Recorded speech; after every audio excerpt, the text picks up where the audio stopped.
Up next on Booknotes, we discuss the Israeli intelligence community with CBS News correspondent Dan Raviv and Israeli journalist Yossi Melman. Their new book is called Every Spy a Prince, The Complete History of Israel's Intelligence Community. This book discusses branches of the Israeli intelligence community, the role each branch has historically played, as well as their future roles in an area of conflict potentially characterized by chemical, biological, and nuclear warfare.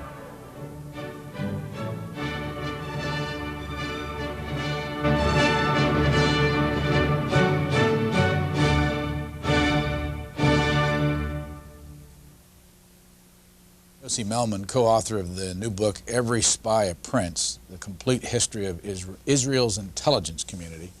Who was Eli Cohen? Eli Cohen was an Israeli spy who penetrated the high echelons of the Syrian government in the early 60s, and he provided Israel with the best information available. What was so different about his intelligence activities? What made his story so famous?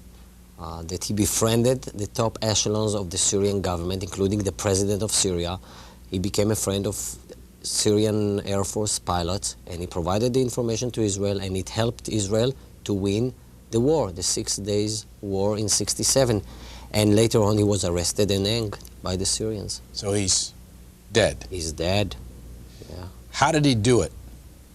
Well, he was of Egyptian origins. He was born in Egypt as a Jew. Later on in the early 50s, emigrated to Israel, as many Jews do. Recruited by the Israeli intelligence, by the military intelligence, later on by Mossad. Trained by them. Received a new identity from his Israeli handlers as a Syrian trader. And he went, in order to establish his identity, new identity, he went to Argentina, which used to have a huge Syrian community. And he befriended the Syrian community in Argentina, got their trust, and from Argentina, from Buenos Aires, was sent to Damascus, to Syria, operating as a legitimate merchant, but actually was an Israeli spy. Dan Raviv, co-author of Every Spy a Prince. What's the story about the Israeli intelligence community's ability to steal a MiG-21 from Iraq? Well, what they had to do was convince a pilot to do it in the mid-60s. The Israelis are very good at cataloging everything they possibly can about the chief officers of the armies of the Arab countries surrounding them. It often includes Air Force pilots. So dossiers are collected by Amman, that's Israeli military intelligence, about everything they can, personal lives, where they live, looking for points of weakness. Well, they found a man called Munir Redfa in Iraq, an Iraqi Air Force pilot. They found out that he wasn't quite happy about everything. Among other things, he was disappointed at the time or unhappy that Iraq was bombing Kurdish rebels, Kurdish minority villages, just like these days. It happens as well. Well, anyway, the Israelis approached him through a woman. They sent a female agent to Baghdad. She befriended him, and it was, well, what in the intelligence business they call a honey trap. She lured him to go abroad to Paris. You know, come and in Paris you can have, you know, all my charms. And he did, and he already was suspicious that maybe she's an intelligence officer, but he was willing. And in Paris, she introduced him to Israelis, took him to Israel. The deal was done. $1 million, shelter. His wife and children, yes, he was married, also were smuggled out of Iraq. And the Redfas live in Israel now, new names, etc., got his $1 million, and more importantly, Israel and the United States, and everyone Israel wanted to share it with in the West, got a look at that MiG. So it's quite a feat, considered one of their best achievements.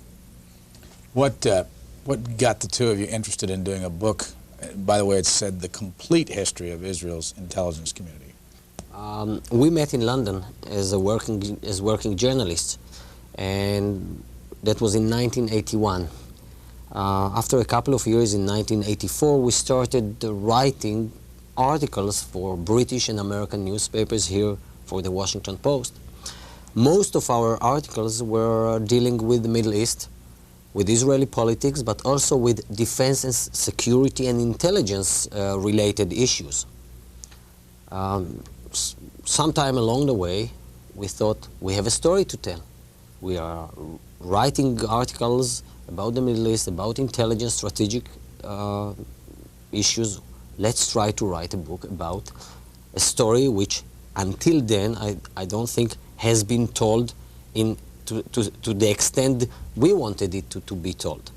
And we decided that we would try to research for a book about the complete history of the Israeli intelligence, because until then, until this book comes out, other books had been written, but basically they are of glorifying nature, portraying the Israeli intelligence as supermen, not human beings.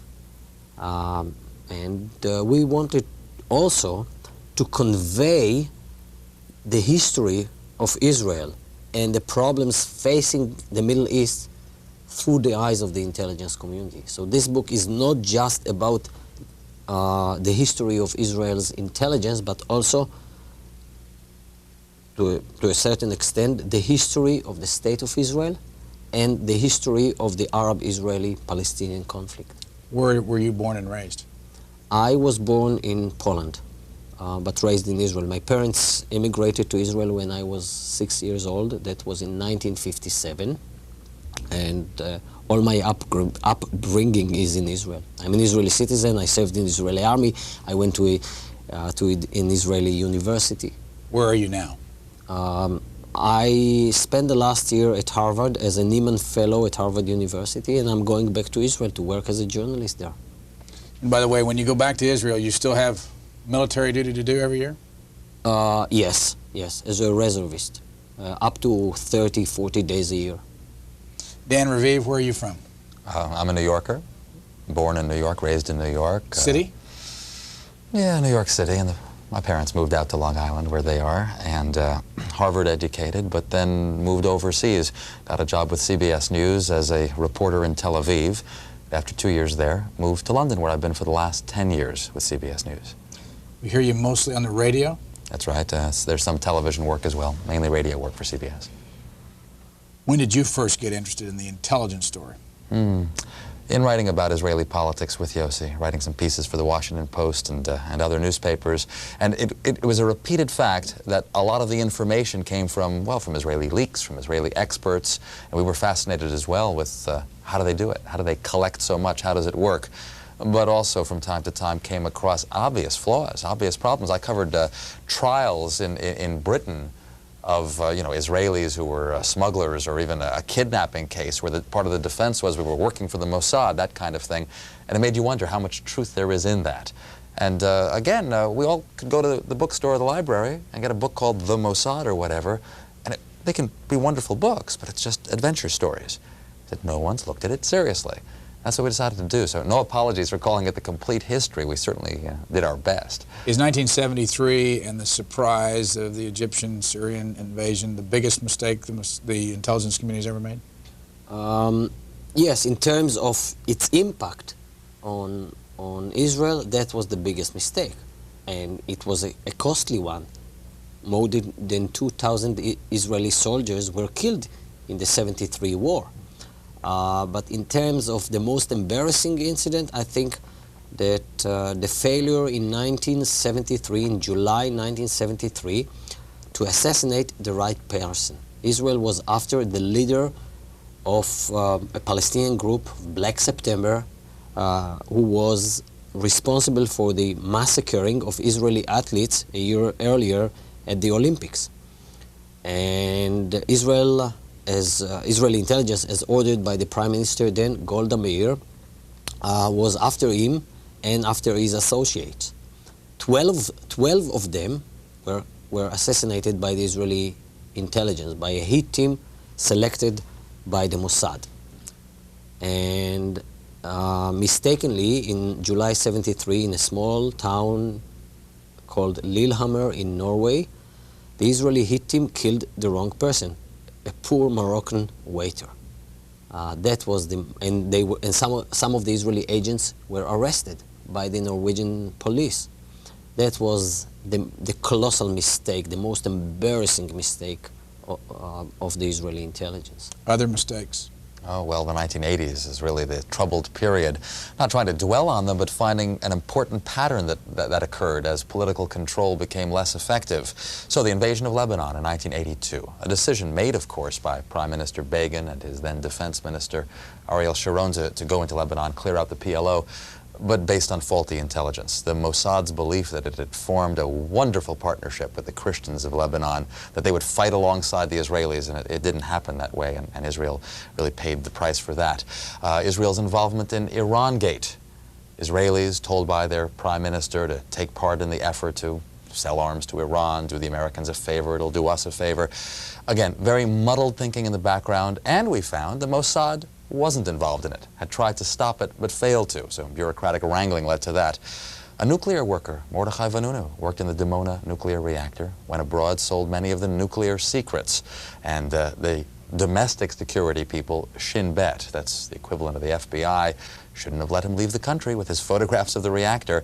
In the end, by the way, the Mossad had to save the day, sent a female agent, if this sounds familiar now, to London, lured him, another honey trap. Vanunu was lured abroad to Italy and kidnapped, chained by the Mossad and brought to Israel. So in the 80s, again, it was a matter of damage control. Oh, and one last one, the Shin Bet again, that sort of FBI agency, caught torturing and killing 2 Palestinians who had hijacked a bus, and then covering up the fact. So in the end, the Shin Bet director had to resign. It was a bad period, the 80s, and I even left one out, Jonathan Pollard, here in Washington, the American civilian analyst at the Navy who was caught spying for the Israelis, and that's been terrible embarrassment, largely because he was an American Jew. And we say in the book that the Mossad should have learned ages ago not to hire Jews to do that. This picture on the screen, is that the picture of the Palestinian you were talking about? Yes, that's one of the 2 Palestinian bus hijackers caught by, those are 2 Shin Bet agents, leading him away, their faces masked at the demand of the Israeli censor. He's being led away. He's clearly alive. But later the official report said all the bus hijackers were caught dead because someone in the Israeli press had the guts to print that photo. The story came out that they had captured them and killed them. Now, maybe if it had been handled, you know, a la Watergate with an immediate apology by the authorities, they would have gotten away with it. But they kept denying and covering up. Here's a picture of Mordechai Vanunu. That's right. He's in jail right now in Israel? Yes, serving 18 years in jail. For selling those nuclear secrets. He went abroad. He said he was serving, you know, the cause of man, in effect, that the world should know that Israel has a nuclear weapon. But, well, I think maybe the judges actually listened to his reasoning because, if you will, he only got 18 years. I know I'm not going to pronounce this right. Lakam? Yes, that's Is that right? Yes. That's the Science Liaison Bureau, or the Israelis called it Lakam, which protected the nuclear secrets. We reveal that that was its real foremost function, but then ended up hiring Pollard, the American here in the U.S. who spied for Israel. How did you and find out about Lakam? When was the first time it was ever publicly mentioned? Over the Pollard affair. When he was caught. Yeah. Until 1985, when Jonathan Pollard was arrested here in Washington, no one knew about the existence of such a secret organization, not even in the Israeli intelligence community. It was the most sacred secret of the Israeli intelligence, which is secret, generally speaking. And when Jonathan Pollard was arrested, and Israel had to apologize for the U.S. government, it was revealed that he was recruited and handled by Lakam, the SLB, the Science Liaison Bureau. And many eyebrows were raised in Israel. Lakam? We've never heard of. What's that? It's a genuine agency, or it was, because it was disbanded right away. To please the Americans, Prime Minister Shimon Peres disbanded Lakam. Who does the same job that Lakam used to do now? Other people in the Defense Ministry. Its main job, again, protecting the nuclear program and also acquiring scientific and technological information from around the world. And there's no question the Israelis still have to do that. Let me ask you about this book. Can you buy this book in Israel today? Sure. It came out in Hebrew in Israel, and quite modestly, it is a bestseller in Israel as well. How much of what you tried to put in here was kept out by the censors? Very little, to be frank. I think we'd have to admit, it is very little. The chapters that Yossi wrote, which in effect came out of Israel, went through the military censor, and there was some haggling, and there always is that. It's a fascinating system of censorship. You can go to the censor and complain, why did you take out that paragraph and deal? But I think we have to admit... I had to submit my chapters to the Israeli censorship because I'm an Israeli citizen. He's subject to those laws. But you also have to admit that you know enough about the system that a little bit you censor yourself. For instance, we knew that there's no point. You can't name the current director of the Mossad. Why try? What's the point? So we didn't. Why won't they name? As a matter of fact, it's one of the interesting things in the front of the book here. I don't know whether James can get a tight shot of it. You list people who have run the different agencies, and right there near the one that's, I can't see the date, was it 1987? 1989. This last year, the new director of the Mossad took over, and in parentheses we say, disclosure forbidden by Israeli law. What would have been the point? I'll be frank, we could have had his name, but what's the point? That's not the point of this book. And I might land in a jail. Yeah, we'd miss Yossi terribly. Now, under this section here, the commanders of military intelligence, Amman, you see a name twice there that's now fairly famous, Chaim Herzog. Who is he, and what did he do? He is now the president of the State of Israel. And he came from intelligence background. He was trained by the British during the Second World War as an intelligence officer, operated in Europe. After the war, he immigrated to Israel, joined the Israeli army in 1948, and a year later became the second director of Israel's military intelligence, of Amman. Then he was assigned to Washington to work as the military attaché here at the Israeli embassy.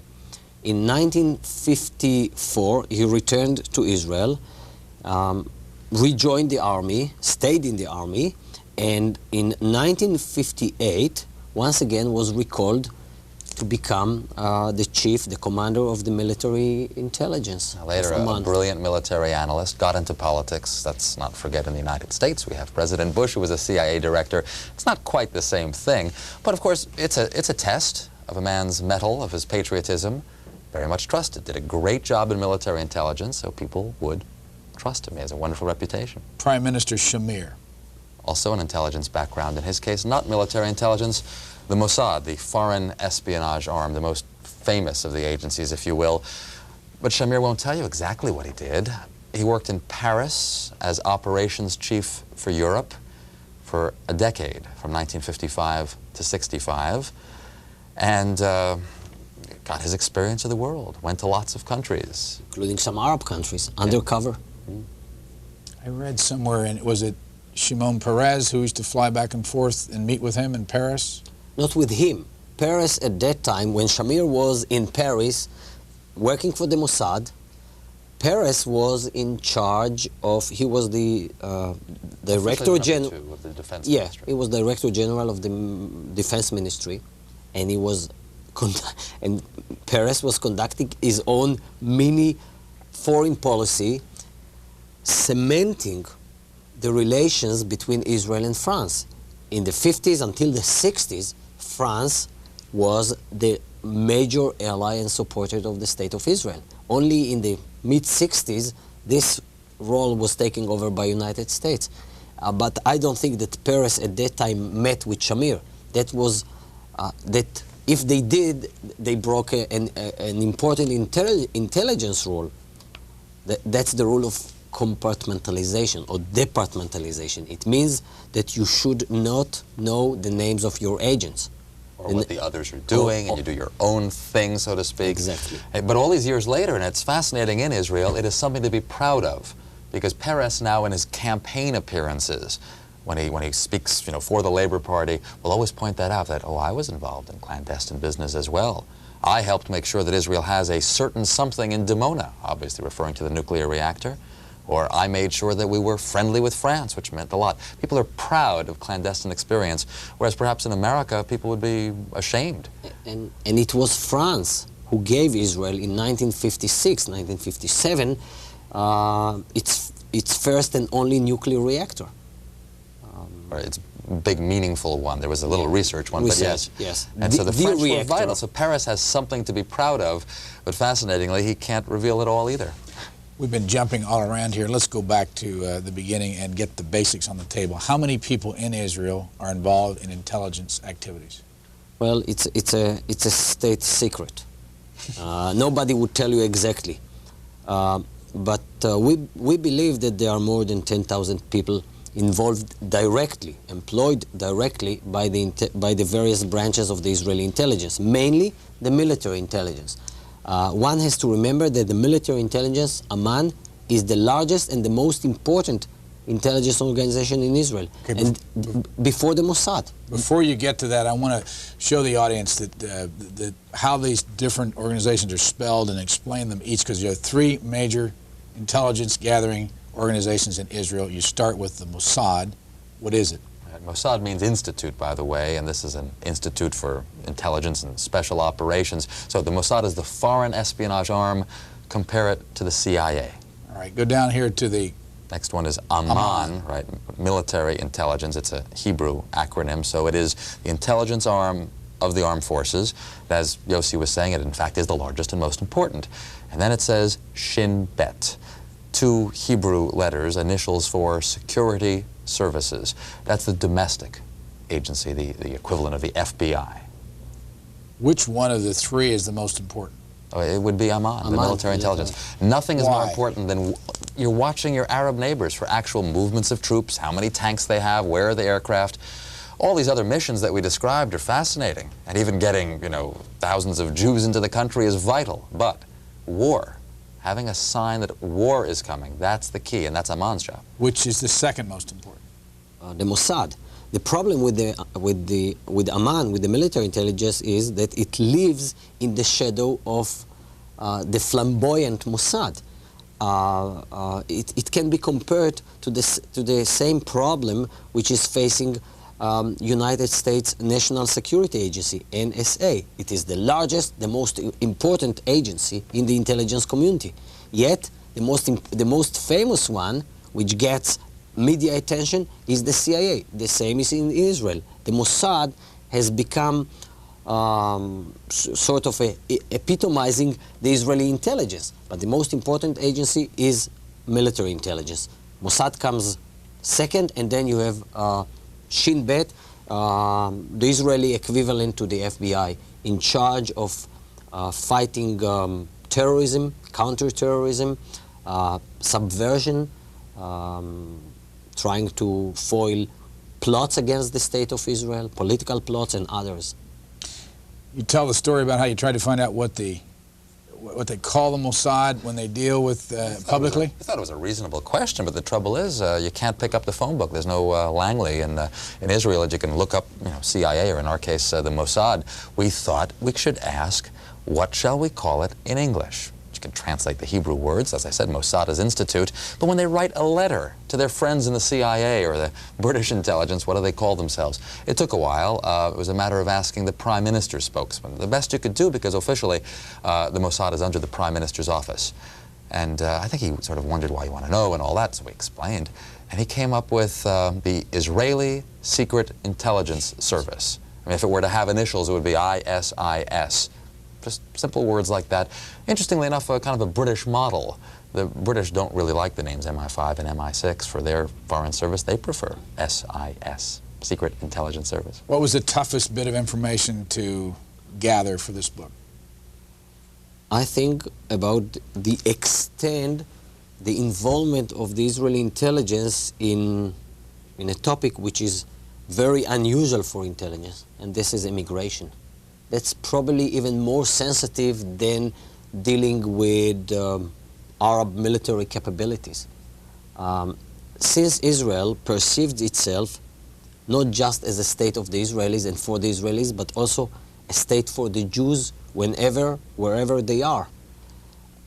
So the Israeli intelligence is becoming the Jewish intelligence with two specific missions. One, to protect Jewish communities which are in peril, mainly in Arab countries.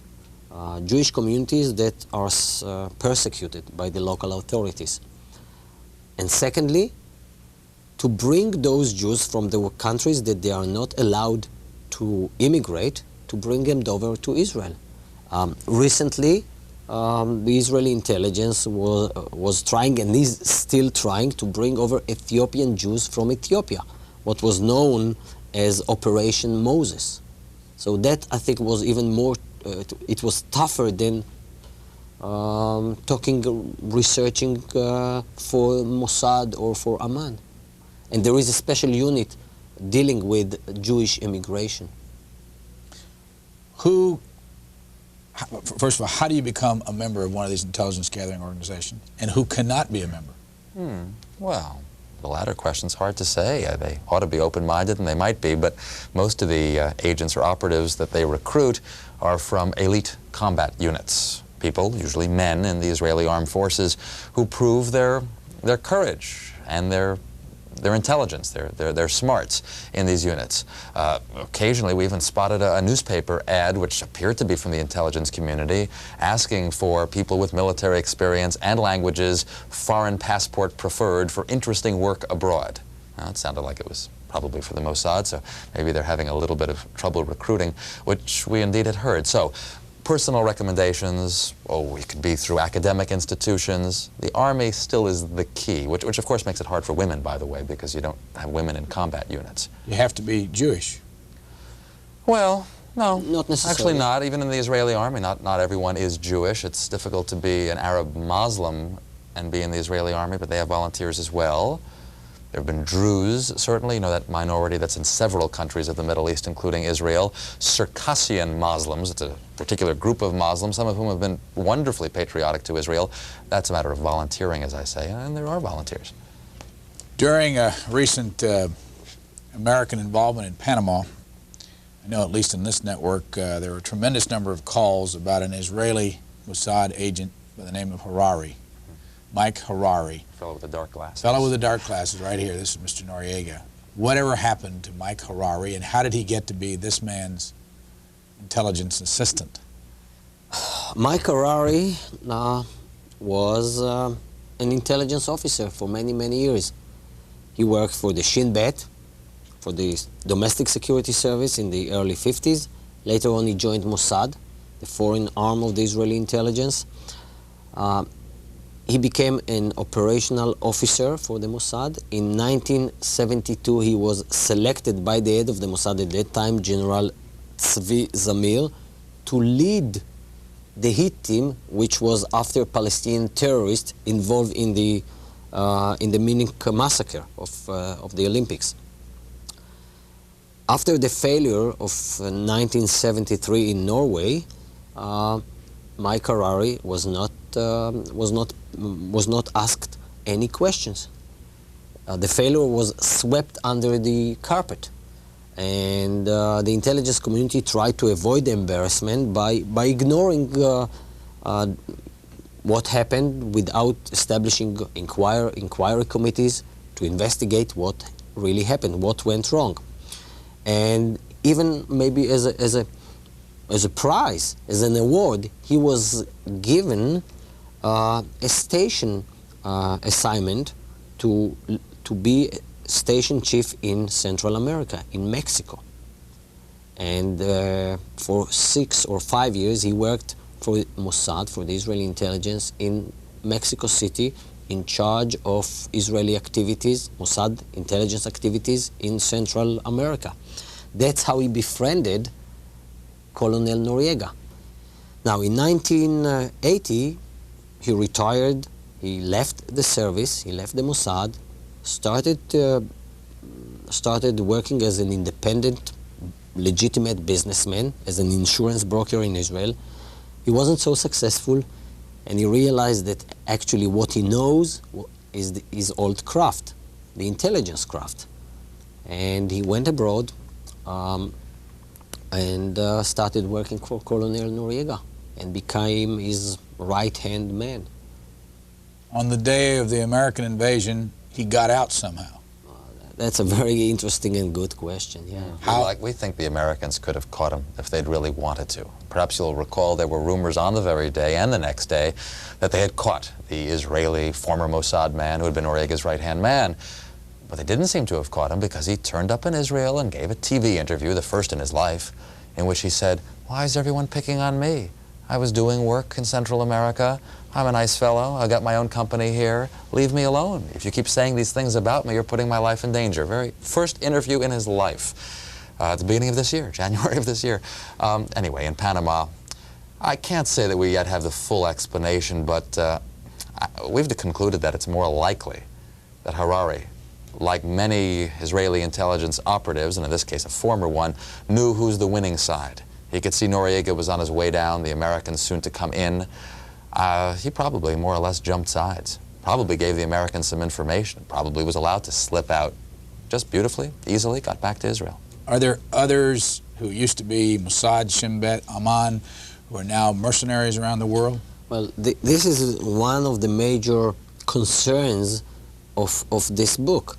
We have a special chapter called Business at All Cost, a chapter which is dealing with the phenomena that many Israeli veterans of the intelligence community of the armed forces are looking for new jobs as consultants, as trainers, and some of them are landing up with the most brutal regimes in the world, training drug dealers in Colombia, assisting dictators in Africa, working with brutal regimes in Central America.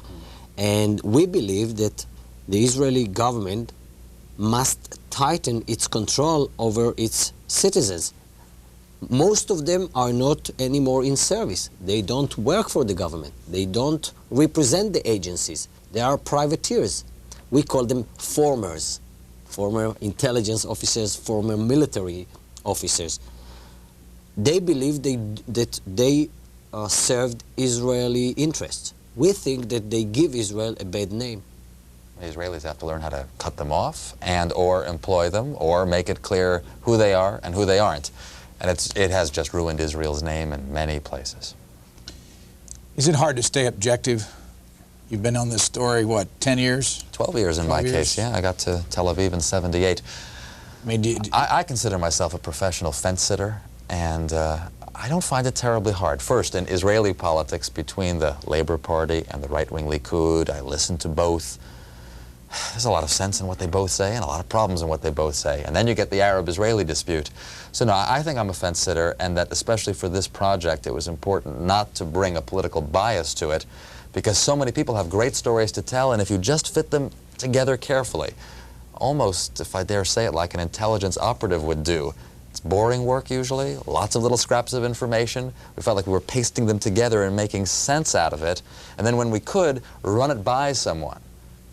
Bring it and say, is this the way it happened? And if it made sense, great. It wasn't a matter of politics. We try to avoid political judgments.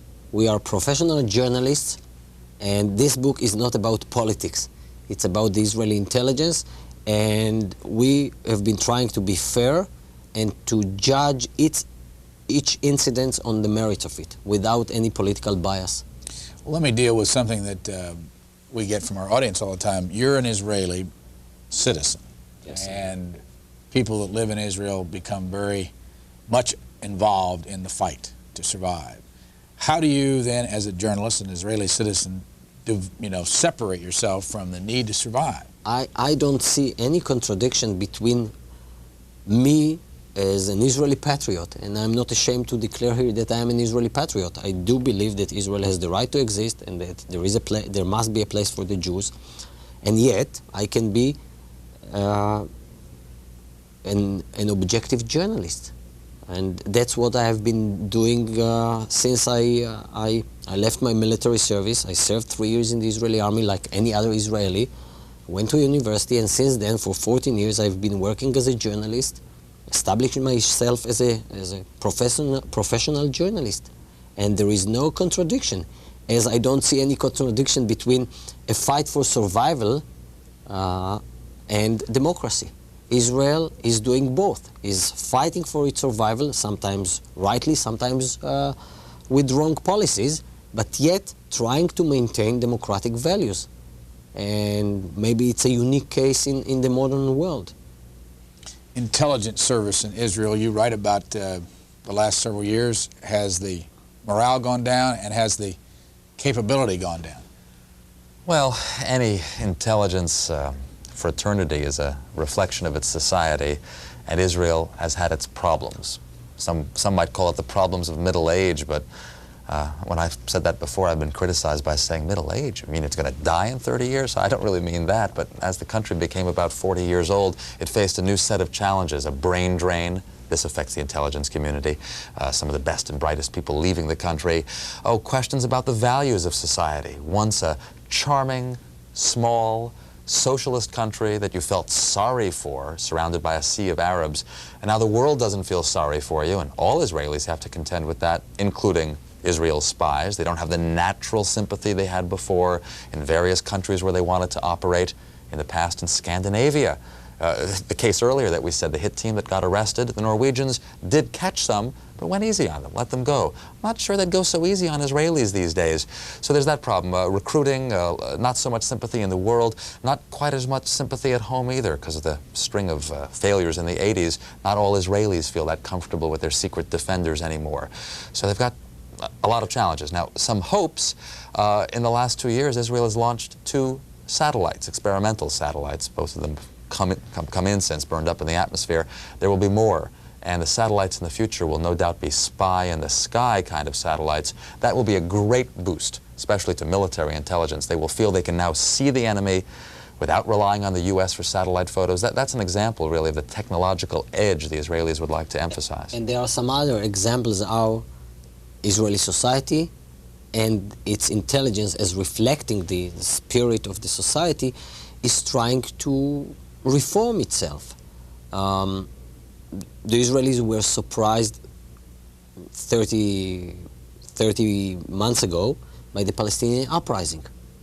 That the Palestinian people suddenly, after 20 years of Israeli occupation, said enough is enough, and are still involved in a struggle, in a civilian disobedience, sometimes getting sore and very violent.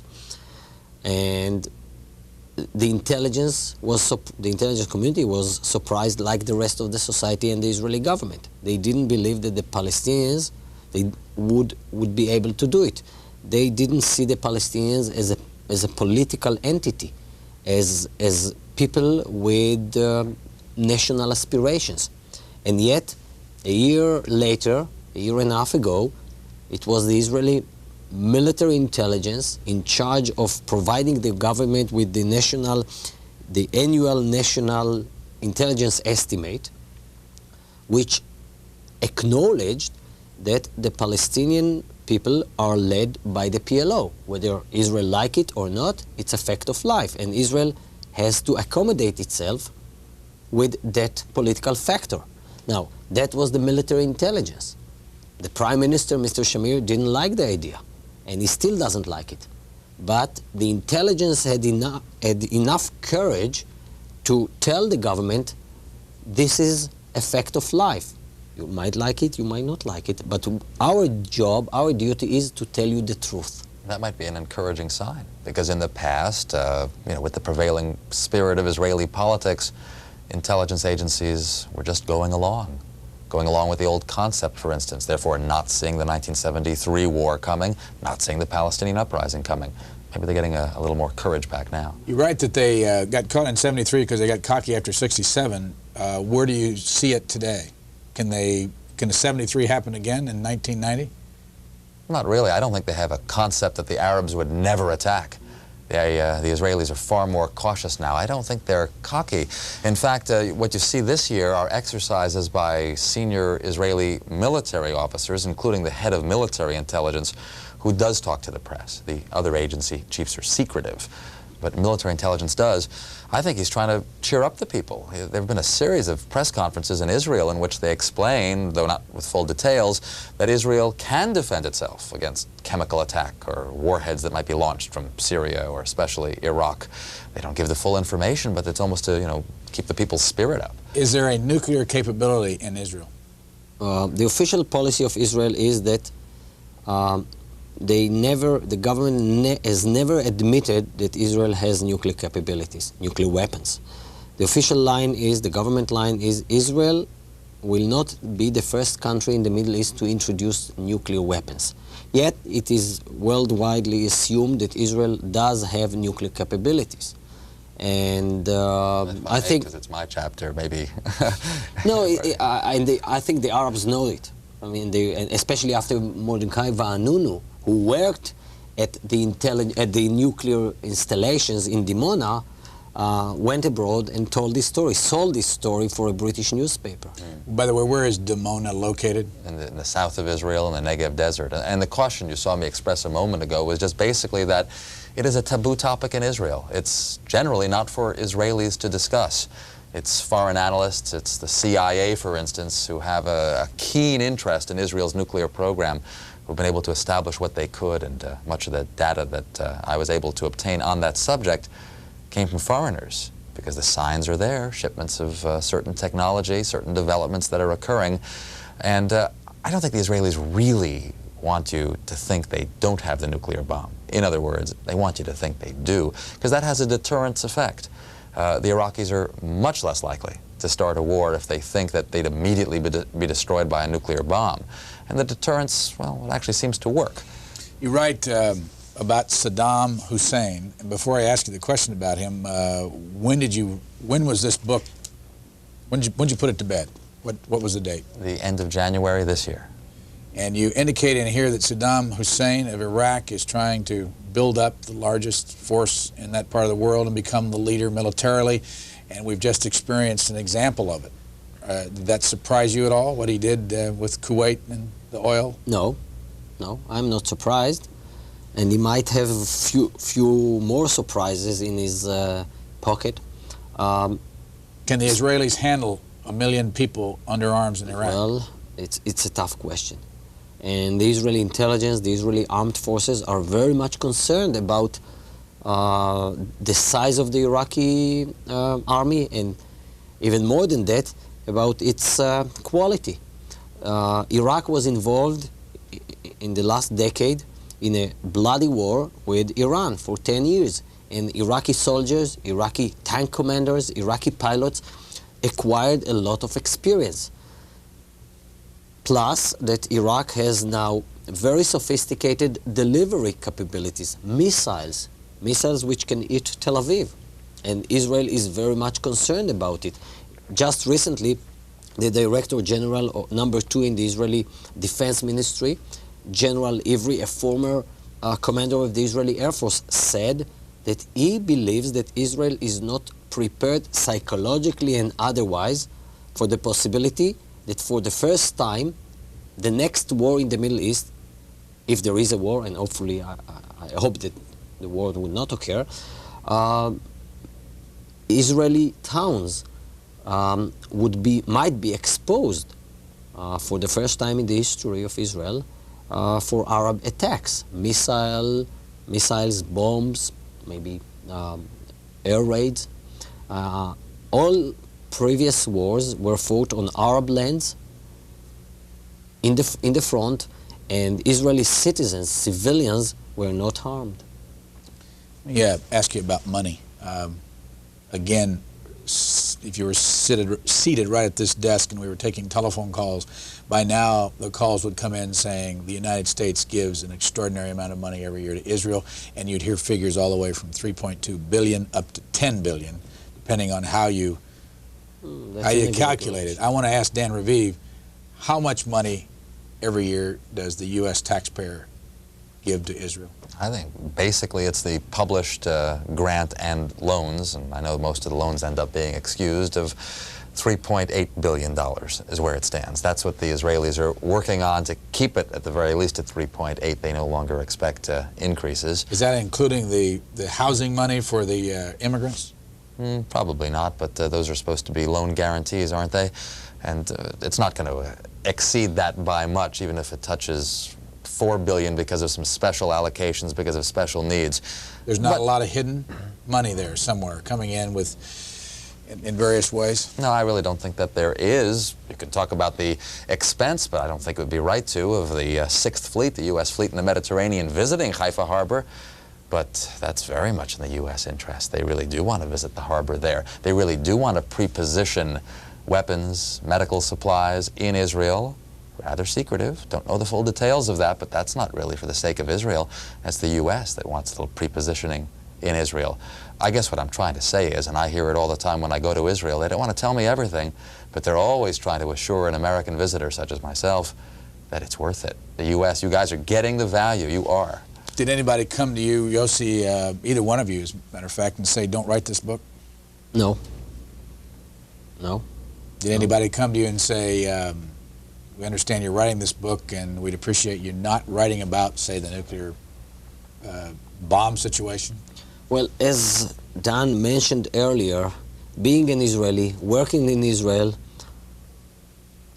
I know how the Israeli censorship and how the defense establishment is working.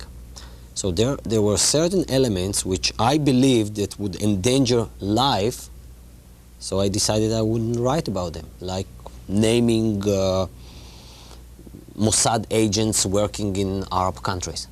I wouldn't do it. It's really endangering their life, and it's not necessarily to do it. Do you know that for a fact? Do you know who they are?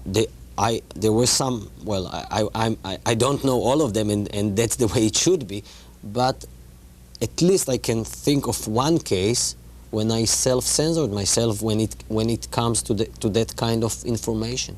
Are there any Arab intelligence agents that have ever been caught inside Israel? Oh, yes, but most of the attempts compared with the sophisticated Israeli efforts to set up elaborate cover stories and plant people in Syria, as we discussed, and also in Egypt, the Arab efforts are kind of elementary. On the other hand, of course, those that are truly successful you never hear about, but the people who were caught, not too impressive. Not that many. I think we only have about 5 cases or so. Someone who came from Egypt, took another identity, moved there as a, as a Jew who was moving there. The concern by the Israelis is really much more, it has been with Soviet bloc penetration. Well, now there's not a Soviet bloc, but has been with that concern. They've been on the lookout for communist country penetration, always in the belief, and it was a valid one, that the Soviet Union would pass along almost everything it learned to Syria, or sometimes to Egypt, in other words, to Israel's enemies. So they're on the lookout for Soviet agents, and they still are. We have 10,000 and more Soviet Jews moving to Israel every month now that Gorbachev has opened the gates. It's a certain thing that there are spies, KGB spies among them. Plant. What's the closest that any Israeli intelligence agent, I assume a Mossad agent, has gotten to Yasser Arafat? Well, Yasser Arafat was, for several years at least, in the early 60s and maybe even early 70s, top on the Israeli agenda. The Israeli intelligence wanted to get him. Assassinate him. And I think even, we talk about it in our book, even during the war in Lebanon, car bombs exploded near his headquarters. Aerial bombings seemed to take place only for the reason that he was reported to be in that apartment and building. They missed him. And he's a great survivor. And he survived endless attempts on his life, not just by Israeli agents. Also, he has a lot of Arab enemies, Palestinian extremists such as Abu Nidal, Syrian agents. On the other hand, there is a question, maybe it's a more of philosophical nature, which has been discussed by the Israeli intelligence. What good would it do if we kill the head of a terrorist organization? Sometimes maybe it's better to let him live, since we can deal with the devil we know rather than with the uncertainties of a replacement. And I think that the approach that is used by the Israeli intelligence is that when you are dealing with small, tiny terrorist organizations which are dependent heavily on the leader, it's like small gangs, then maybe if you kill the leader, you destroy the organization. But when it comes to larger groups like the one that is led by Yasser Arafat, it won't do any good by killing the leader. Dan Raviv, what's this picture? It's the other hand. There always is another hand in this business. It's a picture of a villa in Tunisia, near the capital Tunis, where a Mossad team with special Israeli commandos landed from the sea just over 2 years ago and killed Abu Jihad, the number 2 man in the PLO. You see, that's the on the other hand. It wouldn't do any good to kill Yasser Arafat, so the thinking goes, but to remind the PLO of who's really in charge, of the long reach of the Mossad, in April '88, one of the men who was organizing the Palestinian uprising was killed at his home in that villa in Tunisia. Dalkamoni, we've heard this name recently. There's been another book out on Pan Am 103. Here's a picture. It's a strange-looking picture, though. Yossi, explain why it doesn't look normal. Because this picture was taken by a hidden camera. Photographed of Dalkamoni. Which one is he? Far right. Yes, this one. This is Dalkamoni, the notorious Dalkamoni.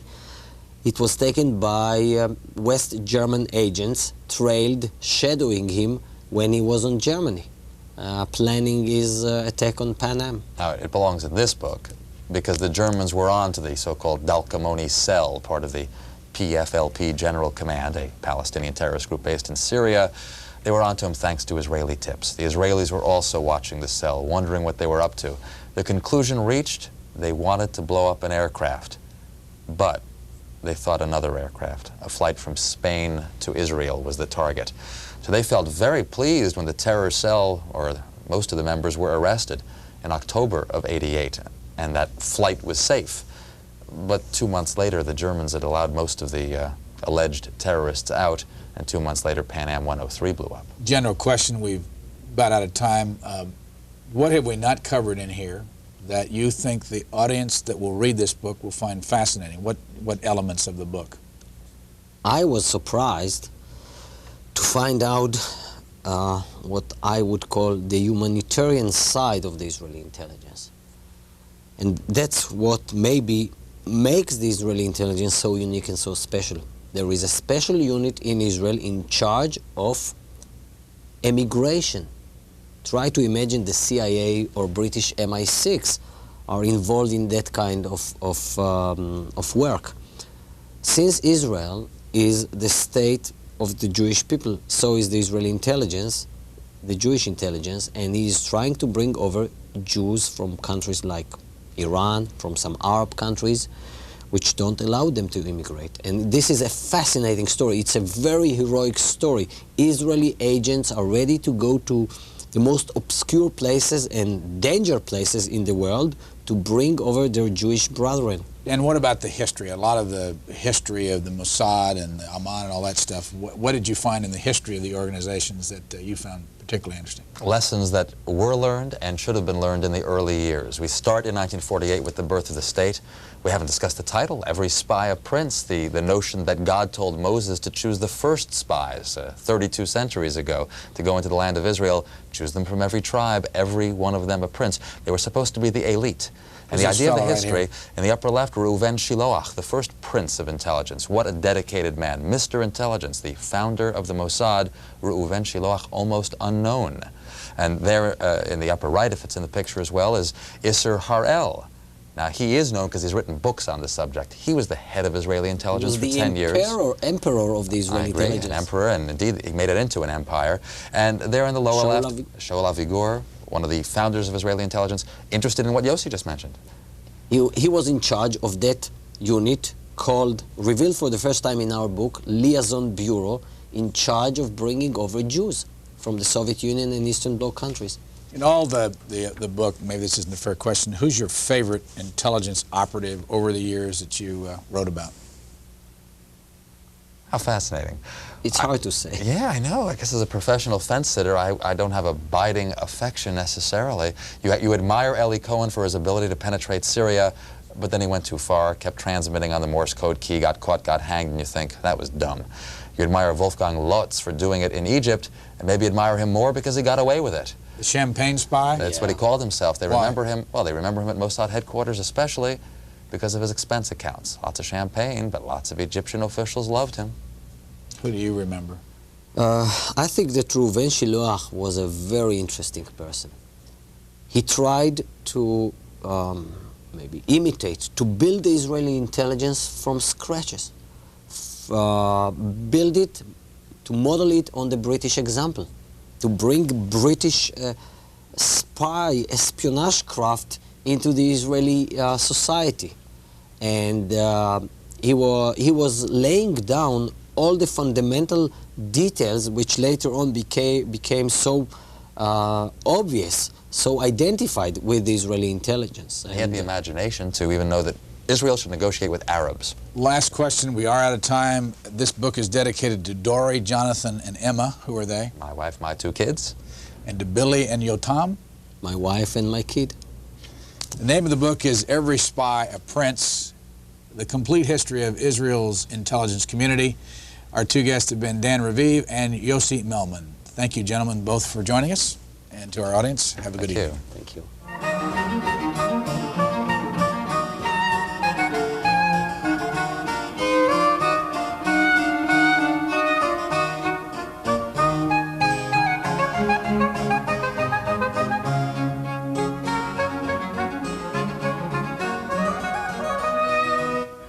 Join us next week for a conversation with Roger Kimball, author of Tenured Radicals: How Politics Has Corrupted Our Higher Education. This new book discusses the influence of what the author calls 1960s radicalism on the study of Western civilization in America's colleges and universities. That's Booknotes next Sunday at 8 p.m. Eastern Time. Coming up next, it's an interview with British Secretary of State for Energy, John Wakeham.